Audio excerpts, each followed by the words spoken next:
In this quick video, I'm going to show you how to enable the touchpad without using your mouse. So for any reason your touchpad is not turned on and you cannot use your mouse, I'm going to show you how to turn on the touchpad without using it. So the easiest way is to press the Windows key and here search for the touchpad and press enter.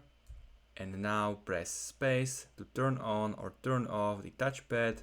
But there can be a situation when your Windows key is not working, so we're gonna use the tab key on our keyboard. Press the tab key multiple times until it's on the start button, and now press shift plus F10 and use your ups and downs to open settings and press enter. And we are in settings and we want to open Bluetooth and devices. Use your ups and downs and enter. Here we want to again use the tab key, press it multiple times and then use your down key until you find the touchpad and press enter. And here with space you can easily turn on your touchpad and use it. So this was how to turn on the touchpad without using your mouse. I hope you find it helpful, guys. See you next time.